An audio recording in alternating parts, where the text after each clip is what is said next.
Hello, everybody, and welcome back to the Analytical Lion. I'm Josh Davis. As always, I thank you all for joining me. Got a big time show for you all today. I'm going to talk about some of the schedule stuff again. Just make sure to finish off some of that because some of it changed. And then I'll talk about some of the other things that are changing within the Penn State football program right now. I will talk about the Super Bowl for a few minutes, the spectacle of that. Talk about a whole bunch of different things today. Talk about a new team joining the Mountain West and how that impacts potentially the college football playoffs and even the top teams in the country. So yeah, it'll be an interesting show for you guys today. Let's jump right into it. First off, I want to mention that the Northwestern game, I mentioned that was going to be on the lakefront at the temporary field at Northwestern. That has changed. It has moved up a day from October 3rd to October 2nd. It is going to be Friday night, the first game in Ryan Field's new stadium. They've done $800 million renovation. It's supposed to be space age. It's supposed to be the best of the best, as nice of a stadium as you could possibly go into. Obviously, you go to Chicago, you think of the Bulls, the Bears, the pro sports teams there. Chicago has never had an elite college presence, especially with Northwestern, but they are trying to make this a destination, and they put tons of money into this. Northwestern obviously has lots of money, despite being one of the smallest schools in the Big Ten. And it's one of those things where this renovation is supposed to be kind of the start of a new era for them.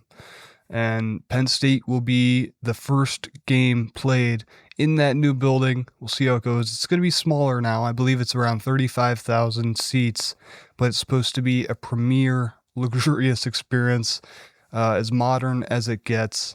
It'll just be really cool. And I just wanted to point out there are 5 away games on Penn State's schedule next year. And all of them are interesting and potentially fun places to go travel to. I mean, first off, you got at Temple in Lincoln Financial in the Eagles Stadium on September 12th. If you're a Penn State fan in Philly, and I know there's a lot of you, this is the perfect game for you to go to. Penn State's coming right to you, making the trip 4 or 5 hours away, coming to Philly to play Temple. It's a perfect chance to fill out Lincoln Financial in a fun game against Temple. Then at Northwestern on October 2nd on Friday night in the new Ryan Field. That would be a really interesting one to go to. You got at Michigan in the Big House on October 17th. Always one of the premier matchups on Penn State's schedule. Whenever Penn State plays Michigan, it's a big deal. And this one's in Ann Arbor. At Washington in Husky Stadium on November 7th. One of the premier settings in college sports. It's well regarded in terms of how pretty it is all the way up there in Seattle and how loud the atmosphere is, how it packs its punch despite its lower size. And that would be an incredible road trip if you're willing to make it all the way out there to Seattle. And then at Maryland in Sekou Stadium on November 28th.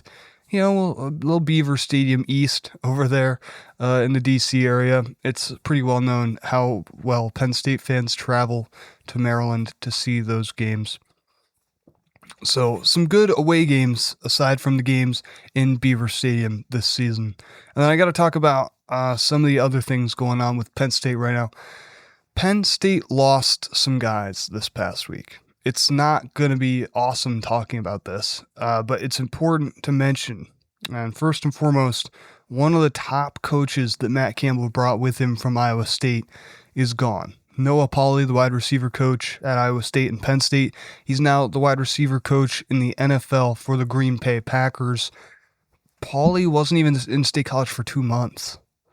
But now Coach Campbell will have to set his sights on finding a replacement. Listen, the wide receiver position has been a hot topic among Penn State fans for years now. It seemed like Pauley was going to bring some stability to that position. Turns out he just brought more tumult. I have no clue who's going to be the next wide receiver coach, but whoever it is will have his hands full with expectations just as high as always. And I think some of that pressure then goes on to Matt Campbell to be able to bring in another young guy who can develop and recruit at an elite level This isn't Iowa State anymore. You got to be able to find someone who can do that at Penn State.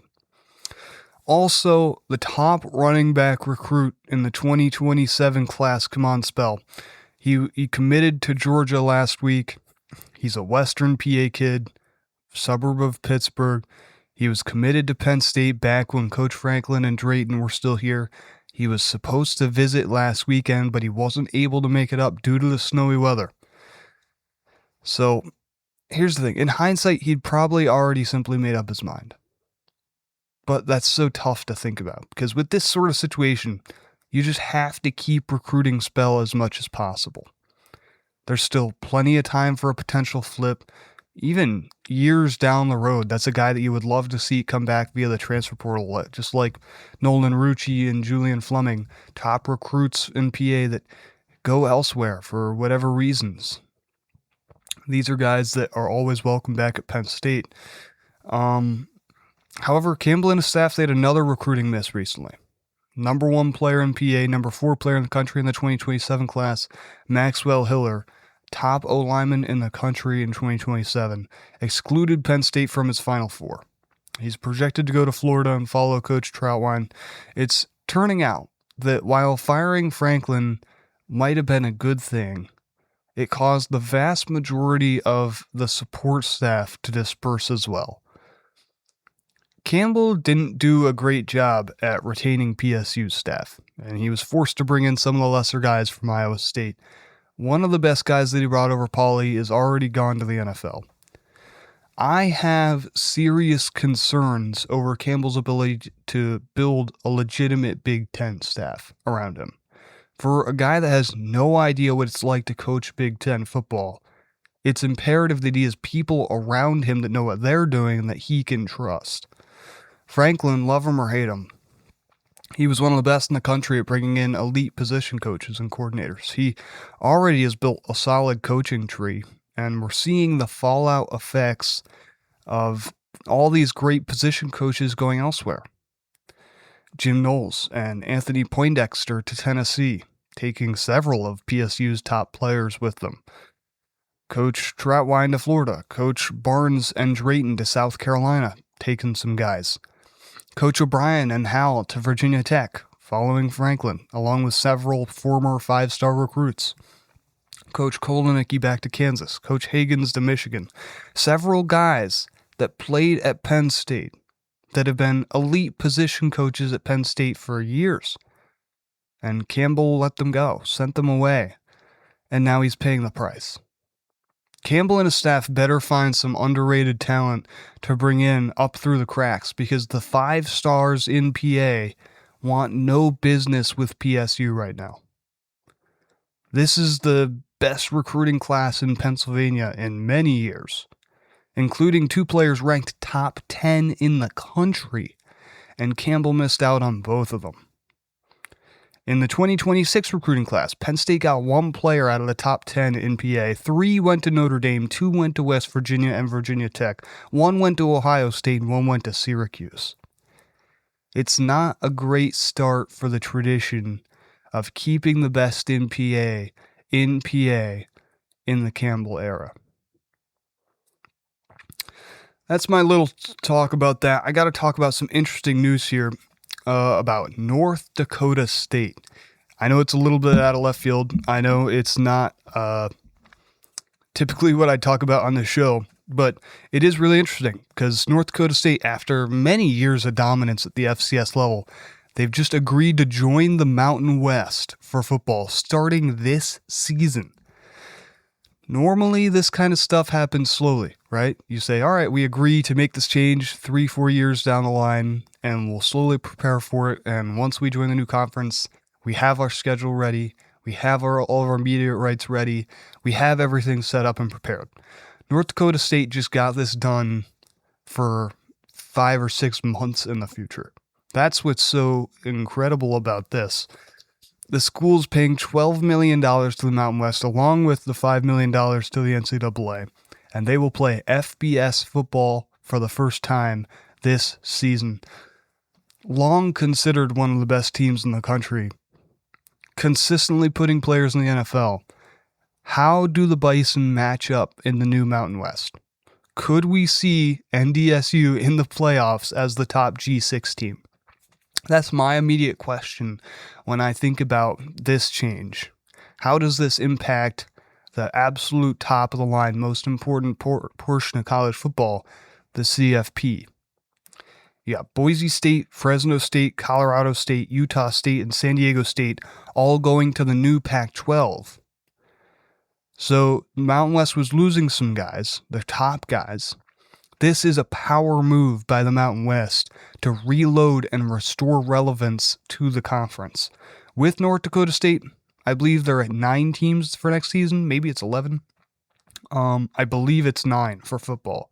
So it would still make sense to add one more team to be at an even number. Who will be next?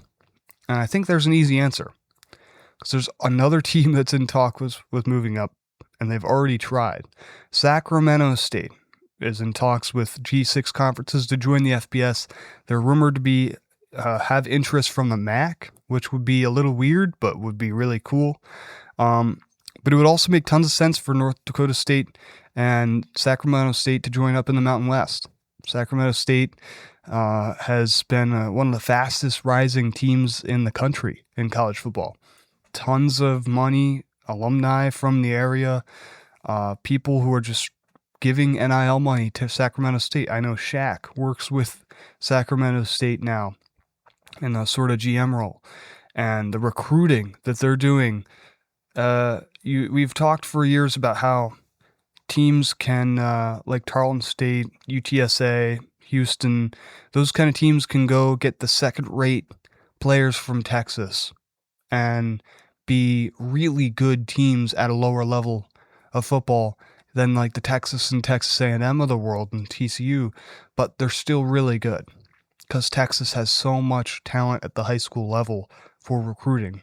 Yes, more and more kids than ever are leaving Texas to go elsewhere in the SEC and Big Ten, but there's still lots of Texas kids that are staying in-house at places like Houston, UTSA, Tarleton State, etc.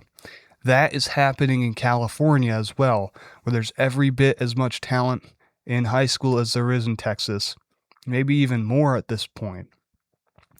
And so you have teams like Sacramento State that are taking the 2s and 3 stars in California that might actually be as good as some 4 stars in other places.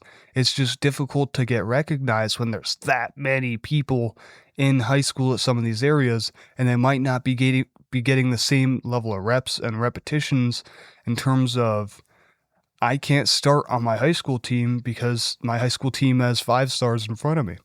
That's the case at some of these places, and these kids then can go to a place like Sacramento State and ball out. That's what we're seeing right now, and that would be really interesting to see Sacramento State join North Dakota State in the Mountain West and kind of have 2 FCS powerhouses join forces in a G6 conference. And again, if that was the case, I wouldn't be surprised to see those teams in the Mountain West Championship this year. And if that was the case and they were both, 11-1, 12-0, they would be competing for a playoff spot in the Mountain West Championship. Very similar to what we saw in the American Championship this year. And so it's one of those things where as long as the playoffs have a G6 spot in there, North Dakota State, a potential Sacramento State, those 2 teams that have dominated at the FCS level for many years are going to be competing for a CFP spot. And these are the kind of teams that have beat up on Power 4, Power 5 competition when they've played them out of conference. Teams have stopped scheduling North Dakota State because they are scared of them. Nobody wants to lose to the ridiculously underrated FCS team and put them on their schedule. I remember back when they were playing like Northwestern and Syracuse and all these teams every year, and it was like, and they're winning. So it'll be really interesting to see if an NDSU does end up making the playoffs, would they be able to make some noise? And are they truly one of the best teams in the country? Because they're recruiting at an elite level, they're developing at an elite level. I'm not just saying this as a what if. North Dakota State is consistently putting players into the top rounds of the NFL draft. These aren't nobodies. These are top players in the country, and now they're going to move up and compete at the top level of college football. It's really cool for the sport, really cool for the Mountain West Conference. It'll be really interesting to see how that impacts the rest of the college football landscape. I'll give a quick talk about the Super Bowl here, and then I'll move on to PSU Hoops to finish off the show. Super Bowl was interesting. It was a little bit of a blowout, and so that hurt kind of the watchability in terms of it being a close game. Seahawks just dominated. Halftime show just didn't really interest me that much. In terms of, this is what interests me more, is the media aspect of it. How did NBC do in terms of displaying this game to the hundreds of millions of fans across the entire United States? I think they did a really good job. The new score bug is awesome. Loved the gradient designs on it. Really smooth. Loved the curved angles. A far improvement from last year's score bug on Fox with the invisibility and the floating logos. Really good job by NBC there. The graphics overall looked really good. Tirico and Collinsworth did a great job. Really solid work from them. And, you know, they always have the 1080p resolution, so it always pops when it's on your TV. They always do a fantastic job. Commercials were a little bit lackluster, nothing that blew me away too much, but the consistent production quality was there. I just really would have liked to see some more creative commercials, if that's the right word for it. Nothing that really blew me away that was really revolutionary in the commercial space. But let's finish things off with talking about some Penn State hoops. Had the USC game yesterday. Just a really tough loss. Had a pretty big lead. I believe it was a 12 or 14 point lead somewhere there early in the second half. And missed some 1-on-1s on the front end. Missed some easy passes and forced some turnovers. Let USC get back in the game. Had to fight back to tie it late. You tie it with 7 seconds left. USC calls timeout. They go down, get the isolation with Arenas on Dillion, and he just puts up the tough layup to win the game. Would have really liked Dillion to switch that or get some help from either Urich or Mingo to double team. Everyone knew where the ball was going. It was a great design play from USC to trust Arenas to win that game. That one's tough because you really wanted to win that one. You got 2 tough road games at Washington Wednesday night, at Oregon Saturday afternoon, and those are going to be 2 tough games. And after those, you're back home against Rutgers in almost a must-win game. Rutgers is basically the only worse team than Penn State statistically in the Big Ten. So that's a tough loss. A game that you had it in your hands. Very winnable game. Almost a game that I would say that you should have won. You had to win that game with the position you had. This team lacks some of that experience to play with a lead and finish things out. And seeing a game like that, they got to learn from it. And it's one of those things where you just can't let that happen again. And that's kind of been my mantra this year with this freshman group has been, all right, they make a mistake one time, we learn from it. I just don't want to see it happen again.